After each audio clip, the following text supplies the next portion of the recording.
Olá, estamos começando o Saúde em Foco aqui pela TV Câmara. Que bom ter você aqui com a gente.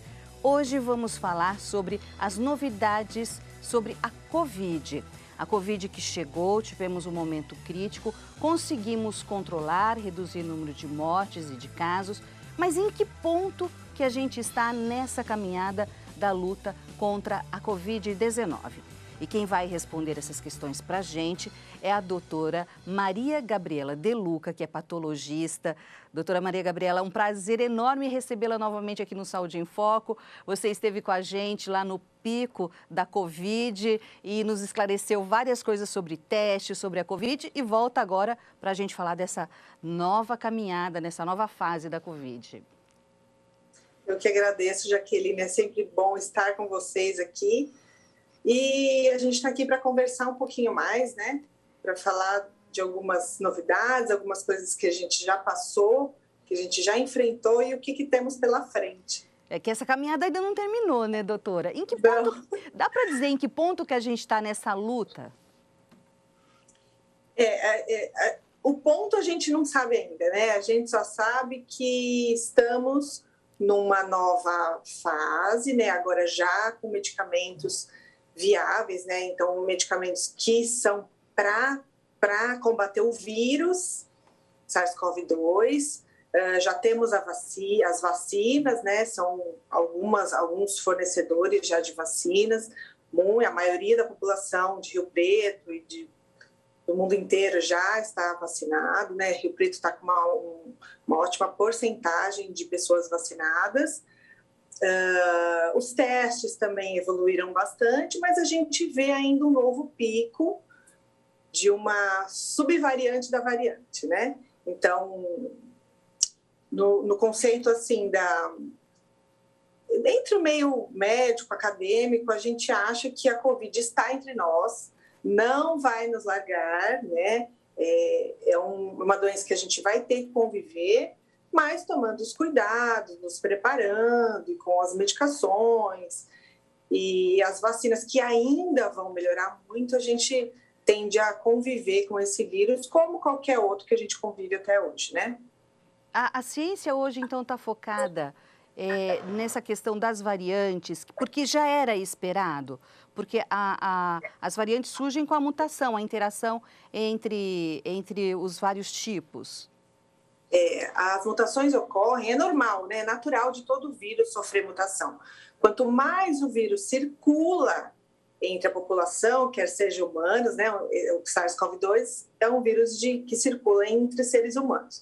Então, a gente vai falar só disso. Então, quanto mais a circulação do vírus, maior é a capacidade de ele sofrer mutações para se adaptar entre nós. Ele não quer, nenhum vírus quer que a gente morra, né? Que seja extinta a população humana, porque ele se multiplica através de nós.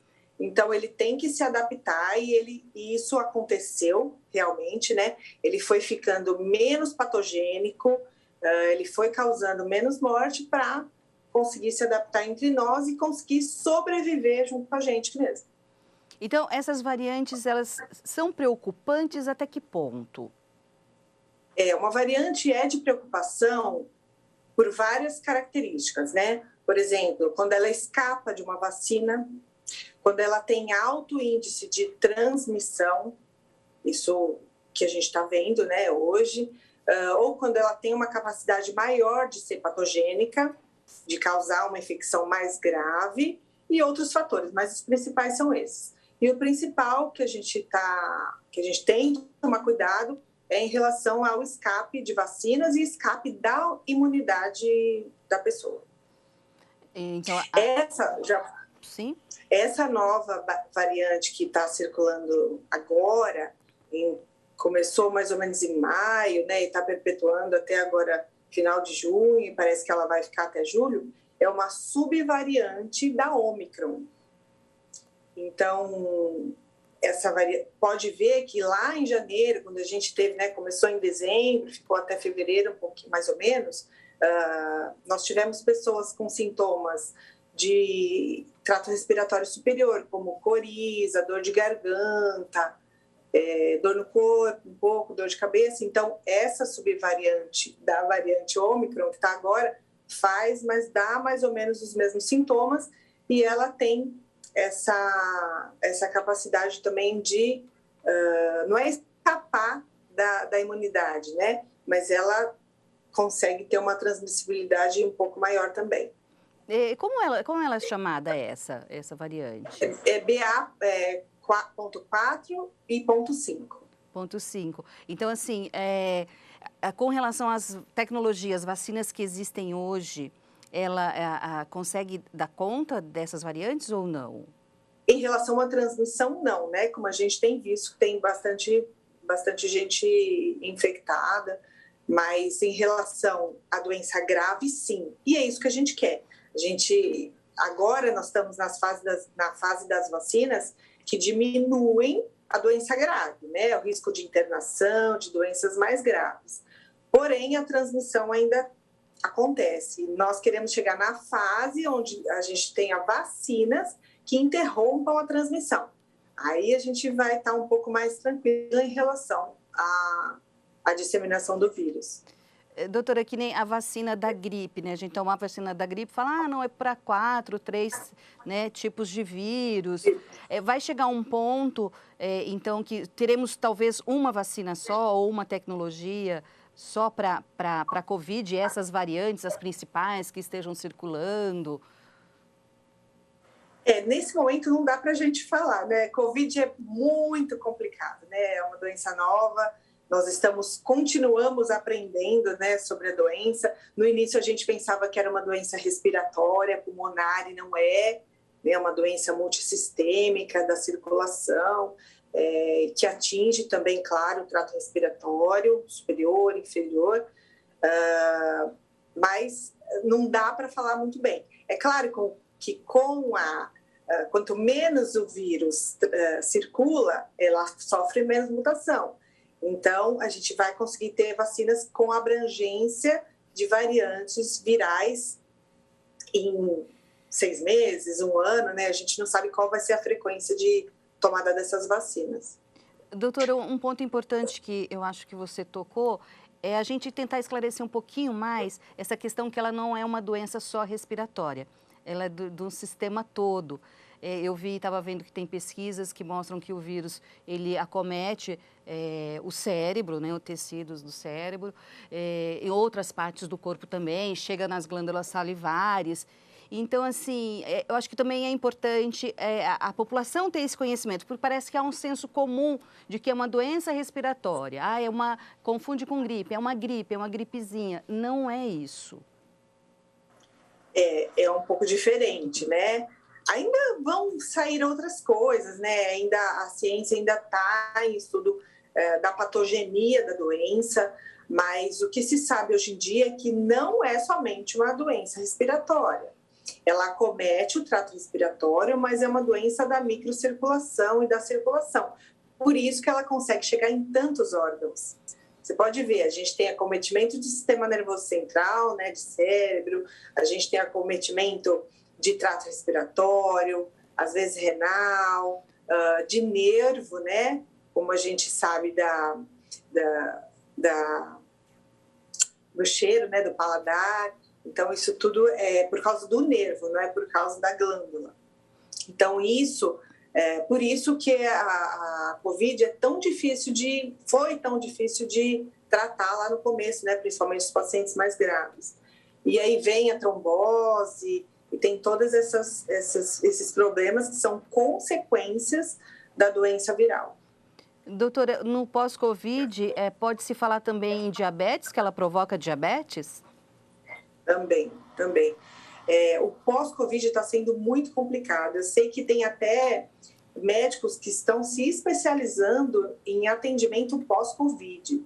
E assim, desde doenças psiquiátricas, psicológicas, até doenças que a gente consegue fazer diagnóstico, né? Não que a psiquiátrica a gente não consiga, mas é muito mais fácil a gente fazer um diagnóstico de uma doença endócrina, como diabetes, ou respiratória, como uma pneumonia, né? Então, tem médicos que estão se especializando em todo esse rol aí de acometimento do pós-Covid, que não está sendo fácil. E a gente teve também muitos pacientes acamados, internados por muito tempo, né, no início. Então, essas consequências desses atendimentos, né, desses pacientes acamados por um longo período, não são tão fáceis de se lidar, né? A Covid, então, a gente não pode minimizar os seus efeitos diante vamos supor, das sequelas que ela tem deixado e causando, né? Não podemos, não, agora voltamos à vida normal, antes a gente conviveu com ela no início, restritos, agora não está mais restrito, ela está aqui no nosso dia a dia, né? Nós estamos convivendo com ela, mas a gente não pode minimizar que seja uma doença, vamos dizer, leve, tranquila. Não. E você sabe, Jaqueline, eu tenho ouvido até pessoas com falta de memória, lapsos de memória, essas doenças psicológicas, todo mundo ficou muito fechado, né, muito trancado. Tem a questão das escolas, né, as crianças com dificuldade agora de aprendizado, até não pelo Covid, mas porque ficou longe da escola, dessa socialização. Então, a Covid, infelizmente, acometeu não só a área da saúde, né? A gente sabe economicamente, psicologicamente, muitas coisas foram acometidas pela Covid, infelizmente. O que a gente também vê atualmente, agora nessa nova fase, é reinfecção. Como é que a ciência está lidando com isso e quais as recomendações para a gente no caso de reinfecção, doutora? Isso acontece mesmo, né? Assim como a gripe, né? O influenza também causa reinfecções, justamente por causa da mutação, né? Do aparecimento de novas variantes. Então, isso pode acontecer e aí acaba escapando um pouquinho ao sistema imunológico e a pessoa acaba tendo uma doença, parece que são doenças mais brandas, né? Porque uma vez que a pessoa já teve a primeira vez o Covid, já fez uma memória imunológica, então já tem um sistema imunológico preparado para isso, com anticorpos e outras células, né, os linfócitos. Então, a pessoa já está preparada para receber uma outra carga viral e combater mais facilmente, né, e mais rapidamente também. Então, isso acontece mesmo. É verdade que os homens transmitem mais que as mulheres? Olha, pode ser pelo grau de circulação das pessoas, né? Eu acho que, sei lá, às vezes o homem anda mais por aí, trabalha mais, não sei. Eu estava lendo alguma coisa sobre isso, falei, vou tirar essa dúvida.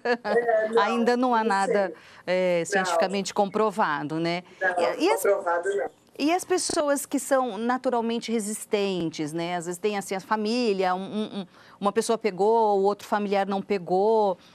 Como é que se explica isso? A gente está vendo muitos casos assim, faz o teste, um tem, aí o outro não, ou demora muito tempo. Eu acho que não se explica. Por enquanto, a gente não tem explicação. Infelizmente, as coisas ainda estão por vir, né? Os estudos, tem muito... a ciência, a gente guarda muita informação, né? Para depois... passar essas informações da forma mais correta possível.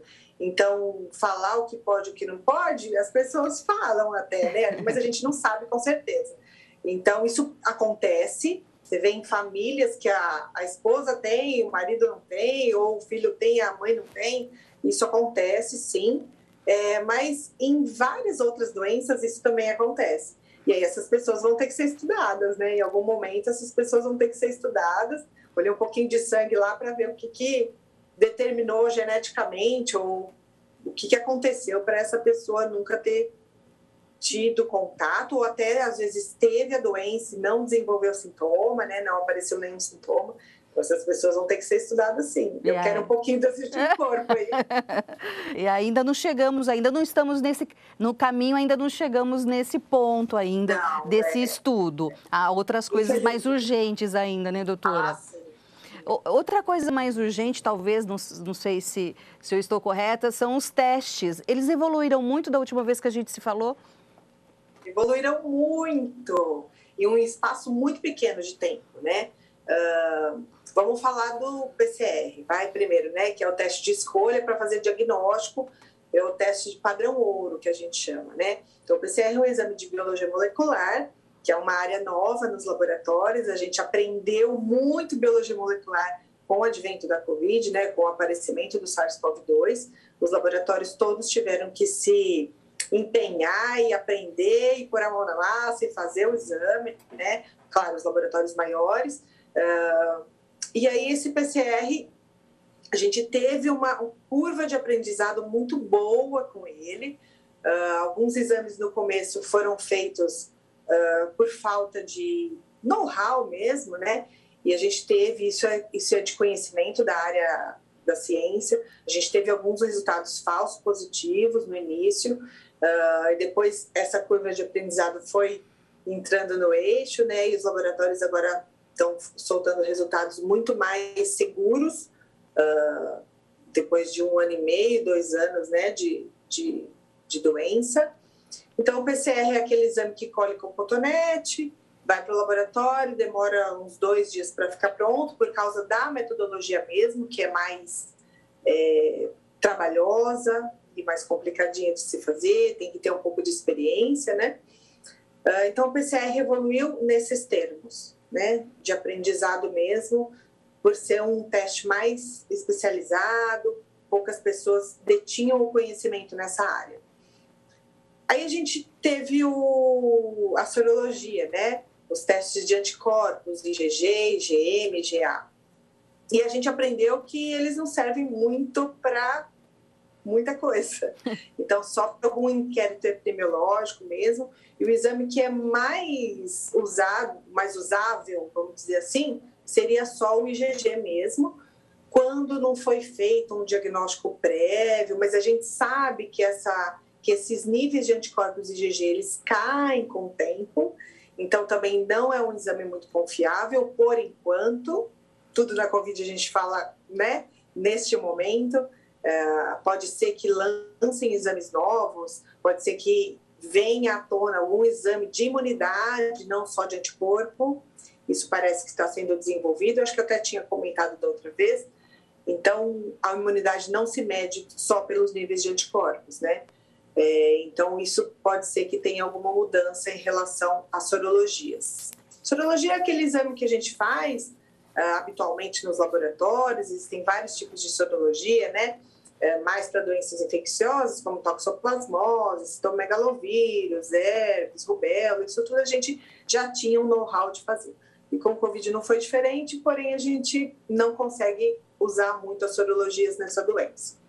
E aí vieram os testes rápidos de antígeno, que é o que salvou muito, né, eu acho que a população, porque são testes confiáveis, também é de coleta nasofaríngea ou nasal, e esses exames dão resultado em 20 minutos, em 15, 20, meia hora, né? São os de farmácia, doutora?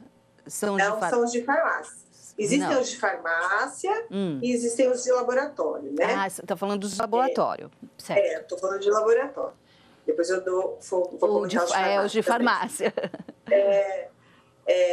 E aí esses testes, então, colhe nasofaringe, a pessoa vai no laboratório, faz a coleta, e em 15, 20 minutos a gente consegue ter o resultado, porque é aquele teste rápido ou imunocromatografia, que também é chamado assim, né? E aí esse paciente, então, dando positivos, já isola, né? Já tem os cuidados, tal. Então, é uma pessoa que tem que ficar em isolamento. Hoje em dia, o isolamento está sendo por 7 dias. E esse teste evoluiu muito, apesar de que a gente sabe que a sensibilidade dele é bem maior do 3º ao 5º dia de sintomas. Então, pode ser que até o 3º dia a pessoa tenha um falso negativo. Ela esteja com a doença, mas não dê no teste. Tá? O teste pode ser que não dá positivo.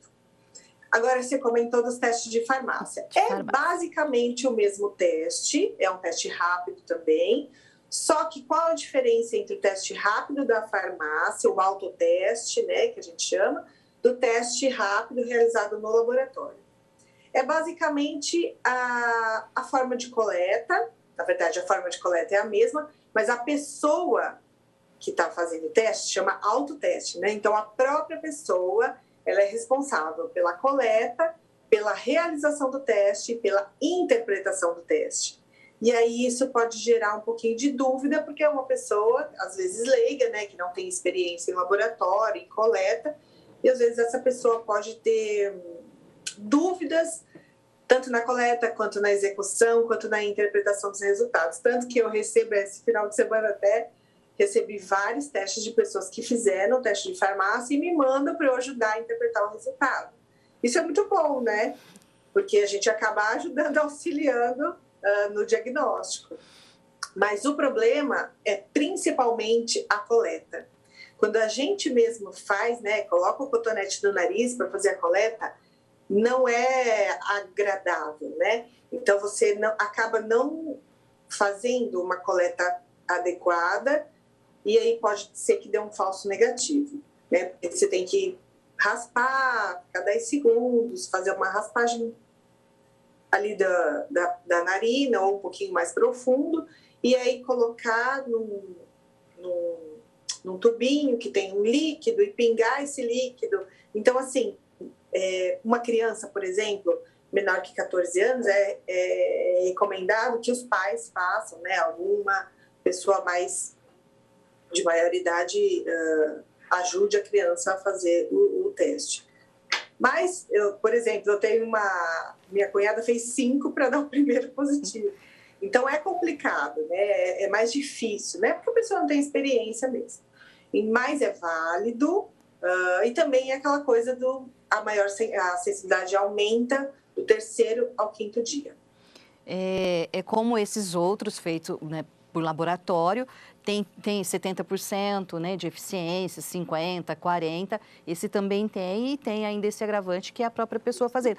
Porque eu também noto que muitas pessoas começam a ter sintomas e preferem já fazer esse, né, de farmácia, e se der positivo, sim, confirmar com PCR. E se der negativo, não tem, né, e ficar... É mais ou menos confiável, então, né, doutora? Eu acho que o bom é assim, né? O que a gente indica é que se a pessoa tem sintomas e faz o teste ou de farmácia ou no próprio laboratório e dá positivo, ok, Covid, tá? Agora, se a pessoa tem sintoma e faz o teste rápido e dá negativo, o ideal é confirmar o negativo no laboratório. Sim. Tá? Porque Sim. eu falo, o positivo já é positivo e a gente não tem dúvidas, mas o negativo é que é mais complicado, justamente porque se a pessoa tiver positivo e ter um resultado negativo, ela vai circular por aí e transmitir o vírus, né? Então, é o contrário, a conduta. Contrário. Doutora, e o teste de saliva? É algo mais novo? Está sendo estudado? Já temos disponível? O teste de saliva também é recomendado. É melhor ainda através do PCR. Nada substitui a coleta nasofaríngea, tá? É o padrão ouro. Mas, ou na impossibilidade de fazer uma coleta nasofaríngea, ou uma criança que tem uma suspeita forte. Eu li vários trabalhos, eu até apresentei um trabalho no congresso ano passado a respeito do teste de saliva. Ele é super comparável ao do nasofaríngeo, isso é só a coleta, né? Porque a metodologia é a mesma, do PCR. Ele é super comparável, só que às vezes ele dá um resultado quando a pessoa tem mais vírus só ali na área, sabe? Então, às vezes, ele pode até dar um resultado falso negativo. Então, é melhor fazer a coleta, apesar de menos agradável, é melhor fazer a coleta com suave nasofaríngeo. Doutora, estamos assim ao longo dessa caminhada. O que a senhora destaca de estudos que estão mais promissores, avançados nessa luta? Eu acho que o Covid veio para... Ele, claro, foi um desastre, né? Foram muitas coisas, muitas mortes, muitas doenças. Ele até ativou algumas doenças que estavam ali escondidinhas na pessoa. Ele tem feito isso, né? Mas, por outro lado, o SARS-CoV-2, ele trouxe alguns benefícios até. essa área da tecnologia, eu acho que, né, é uma área que a gente não estaria aqui hoje, né? Eu acho que isso aqui propiciou, foi muito bom para nós, essa área de tecnologia, globalizou demais a comunicação entre as pessoas, né? A gente da medicina pôde assistir aula do outro lado do mundo em tempo real, né? Foi muito bom. Adquirir, trocar conhecimentos, buscar conhecimento de forma rápida. Muito mais rápido, né? Os nossos congressos foram todos online por 2 anos, né? Agora que a gente está voltando. Mas em relação aos medicamentos e às tecnologias de vacinas, né? Tinha já uma tecnologia sendo preparada e tal, e ele adiantou isso, né?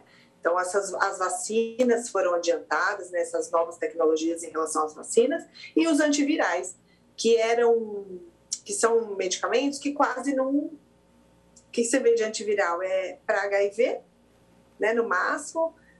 A gente teve o Tamiflu para influenza, e agora, infelizmente, o SARS-CoV-2, os antivirais começaram a ser pesquisados e produzidos em maior quantidade, né, para beneficiar ao SARS-CoV-2 e outras doenças, né? Então, os pesquisadores começaram a estudar vírus de novo, que é o que vai afligir a humanidade para sempre, né, infelizmente. Sim.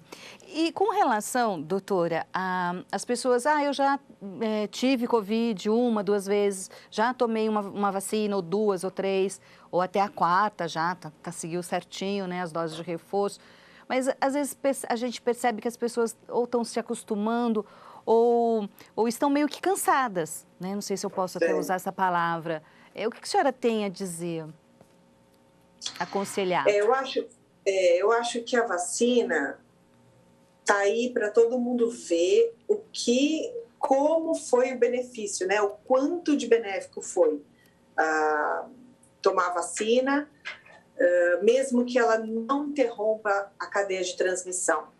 A gente vê hoje que as internações, antes a gente tinha, sei lá, muitos pacientes internados em terapia intensiva. Hoje a gente deve ter o quê? Uns 10% daquilo que foi no auge, né, da Covid o ano passado. A gente tem uns 10%, e desses 10%, 10% só estão em terapia intensiva. Muito poucos óbitos. Então, isso que proporcionou foi a vacina. O vírus mudou para melhor, né, para mais brando, por causa da vacina. Então, eu acho que nada justifica a pessoa não se beneficiar a si própria e aos seus contactantes, né? Porque uma vez que eu tomo vacina, eu não protejo só a mim, né? Eu protejo quem mora comigo, quem eu convivo, porque a gente vai ter uma imunidade diferente. Então, isso é muito bom. Eu já estou na 4ª vacina, com pós-Covid também. Então, eu acho que a gente tem que ser beneficiado, sim, pela ciência. Eu também, estou igualzinha a senhora. Pós-Covid é 4ª. Assim, lembrar que... É bom que a gente toma uma de cada tipo, né? Para não ser... Para não ativar só um tipo de imunidade, né? Um tipo de anticorpo. Então, é bom porque o governo está fazendo isso, né? Eles estão administrando vacinas diferentes na população, justamente para ter esse benefício mesmo na imunidade. Agora é a convivência com esse vírus e com o que a medicina determinar que seja feito. A gente tem que ter a humildade de aceitar, e que nós estamos falando de saúde, de vida, não é, doutora? Claro. Eu acho que nada substitui, né? A varíola foi extinta por causa da vacina. Isso que tem hoje a gente nem pode chamar de varíola, né? É diferente. Mas então a gente vê que essas doenças virais são muito beneficiadas com a vacina, doenças bacterianas também, mas as doenças virais são muito beneficiadas com vacina. Doutora, a gente vem de uma cultura, a gente está numa cultura em que fala que vacina é coisa de criança. Não é verdade? Antes da pandemia, eu lembro que eu fazia o programa aqui, não, vacina é coisa de criança. Eu fiz até programa mostrando que não, né? Vacina é coisa de adulto também. Quer dizer, também há essa barreira a ser superada. Existem vários calendários vacinais, né? Então, tem o calendário para gestante, tem o calendário para criança, tem o calendário para pessoas transplantadas, tem o calendário para idosos. Então, existem vários tipos, né, de calendários vacinais e vários tipos de vacina que beneficiam esses nichos, né?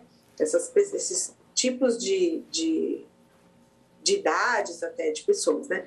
Agora, em relação às crianças, é que elas mais precisam, né? É o tipo de pessoas que mais precisam, porque elas ainda não entraram em contato com os agentes infecciosos e para não ter doenças graves, então por isso que a gente precisa das vacinas. É um calendário para Covid-19. Talvez a gente tenha que entender isso e aceitar. Outro dia eu estava até no calendário aqui, a gente está estudando um pouquinho de vacinas também, né? Precisa. E existem vários tipos de calendário, mas a Covid já está ali embaixo também. Então, para vários tipos de doenças que causam imunossupressão, outros tipos de doenças, de pessoas, ela já está ali pronta para aparecer no calendário. Então, é necessário, sim. Trabalhar aqui agora é a convivência com essa doença, com esse vírus. Doutora, e falando no vírus, a ciência sabe a origem do vírus? Ai, Jaqueline! Eu falei que eu ia perguntar, deixei por último. Então, muitas especulações são feitas, né, a respeito da origem do vírus. Ainda acredita-se que ele tenha surgido de algum animal silvestre, por exemplo, morcego, né? Mas ainda estão estudando. Vamos ver, a hora que tiver, a gente marca a terceira conversa, depois que a gente tiver já isso terminada e falada. Então fica a interrogação ainda nesse caminho que a gente está trilhando aí. É uma das interrogações ainda que essa Covid está deixando para a gente no caminho, na luta. Sempre gosto de falar, infelizmente é isso, né? A gente gosta de falar sempre que é o Covid hoje, né? Então, o que será que vai ser amanhã, o ano que vem? Será que vão ter coisas diferentes do que a gente sabe hoje? Pode ser que sim, né? Eu acho que é o mais provável é isso. Como a gente teve o aprendizado dos exames, o aprendizado até o que a Covid, o SARS-CoV-2 acometia. Então, a gente está evoluindo junto com o vírus, essa é a verdade. Aprendendo, andando, né? Andando e aprendendo. A roda girando e aprendendo e tentando conhecer melhor. Doutora Maria Gabriela, olha, é um prazer enorme novamente ter falado com a senhora, trazido todas essas informações, nos atualizado com relação a essa caminhada contra a Covid-19. Um prazer enorme mesmo recebê-la. Obrigada. Jaqueline, eu acho que sempre é bom, né? A gente, quando você quiser, você pode me chamar, eu gosto de falar e a gente vai dando informações reais, não só sobre Covid, a minha área é diagnóstico, então a gente também pode falar de outras coisas e a área de diagnóstico é quem nessa doença ajudou mesmo, né? No Covid, no acompanhamento do paciente internado, no pós-Covid. Então, sempre que você tiver alguma coisa para falar de diagnóstico, pode me chamar. Sim, muito obrigada. Eu agradeço de novo. Obrigada mesmo. Bem, nós falamos com a doutora Maria Gabriela, que é patologista, nos esclareceu em que ponto que a gente está nessa luta contra a Covid-19. Um fato é que não chegou ao fim, então a gente deve continuar usando máscara, não fazendo aglomeração, se cuidando. Bem, esse foi o Saúde em Foco, então, de hoje. Se você gostou desse programa e quiser assistir novamente, compartilhar em WhatsApp, passar para algum amigo, amiga, para a família. A gente está no nosso canal no YouTube, TV Câmara Rio Preto, tem a playlist Saúde em Foco, é só procurar as nossas entrevistas. Muito obrigada por sua atenção e até o próximo programa. Tchau!